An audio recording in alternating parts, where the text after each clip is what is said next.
Your aging mom called you 3 times yesterday asking the same question over and over, not realizing it. Meanwhile, your dad is stubbornly still driving, and last week he got lost on a road he's driven for 30 years. And somewhere in between school pickups, work deadlines, and trying to hold your own life together, you realized something terrifying. You have no idea how to balance life with aging parents. Not because you're not smart, not because you don't love your parents, but because nobody ever taught you how to do this. That's exactly why this channel exists, to help guide you through these challenging times. If you're watching this, you may be part of what researchers call the sandwich generation. Adults caught between raising their own children and caring for aging parents at the same time. According to the National Alliance for Caregiving, more than 53 million Americans are acting as unpaid caregivers right now. And the majority of them, maybe like you, are also working full-time and raising kids. While you may feel confused or overwhelmed, you are not failing. You are not alone. You are just in one of the hardest seasons of life that exists, and nobody handed you a roadmap. Today we're going to change that. This video is the first in a series built specifically for those trying to balance family, life, health, and giving care to aging parents, the sandwich generation. And we're starting with the most important question I am often asked. Where do I even begin? The answer is a checklist, not a 40-page guide, not an overwhelming binder of paperwork. A simple, honest checklist of the things that matter most, organized in the order you should tackle them. By the end of this video, you'll know exactly what to do first, what can wait, and what you absolutely cannot ignore no matter how uncomfortable it feels. Let's get into it. Let's start with the foundation. Before anything else, you need to know what you're actually dealing with. That means having an honest conversation with your parents about 4 things: their health, their finances, their legal documents, and their wishes. I know that conversation sounds terrifying. Most people avoid it for years. But here's what I've learned from many other families in this situation.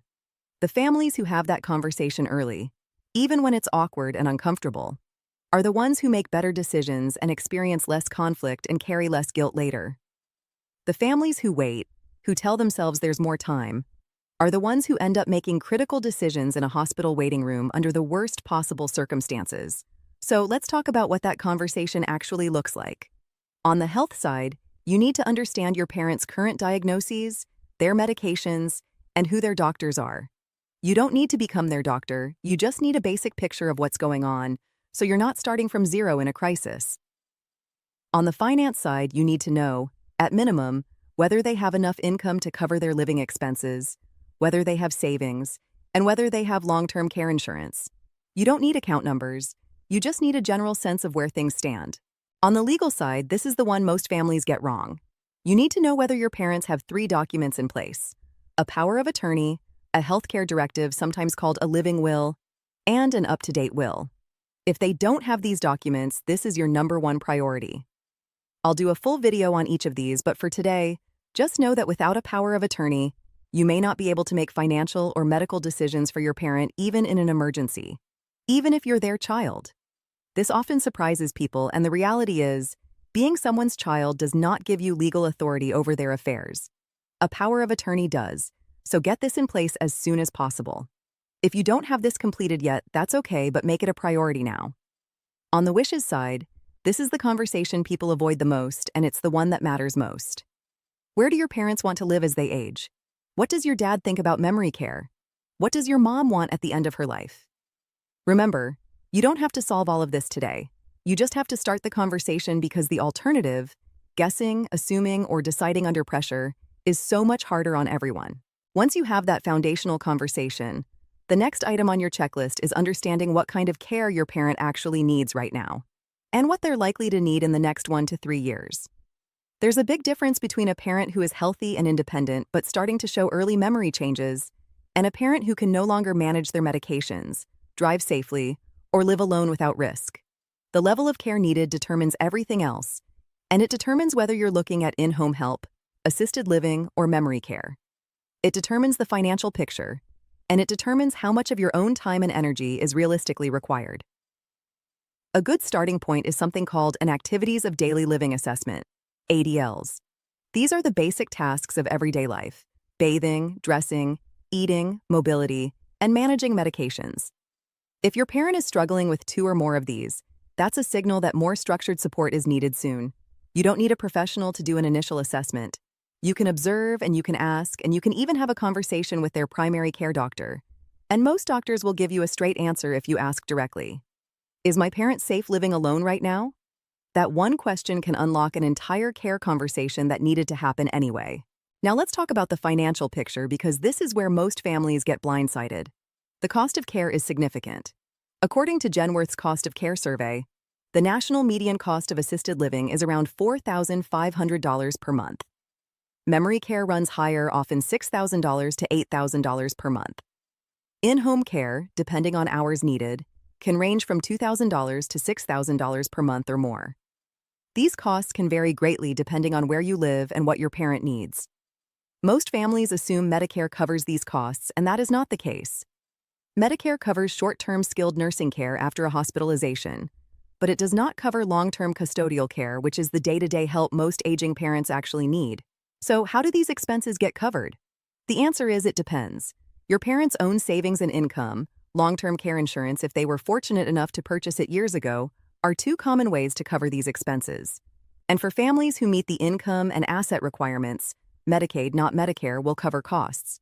This is one of the most important distinctions in all of elder care, and most people don't learn it until they're already in crisis. Medicare is federal health insurance provided to everyone at 65. Medicaid, on the other hand, is a needs-based program that can cover long-term care costs, but qualifying for it requires careful planning, sometimes years in advance. If your parent has limited savings and no long-term care insurance, Medicaid planning should be on your checklist now, not later. So let's bring this all together into your actual starter checklist. Number 1, have the foundational conversation. Health, finances, legal documents, and wishes. Start it even if it's uncomfortable. Number 2, locate or create the 3 essential legal documents: power of attorney, healthcare directive, and will. If these don't exist, make this an immediate priority.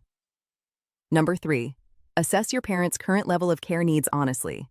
Use the ADL framework and ask their doctor directly. Number 4, understand the financial picture. Know what they have, what care costs in your area, and whether Medicaid planning is something you need to be thinking about now. Number 5, don't do this alone. There are social workers, elder law attorneys, geriatric care managers, and communities, like this one, built specifically to help you navigate this. Use them.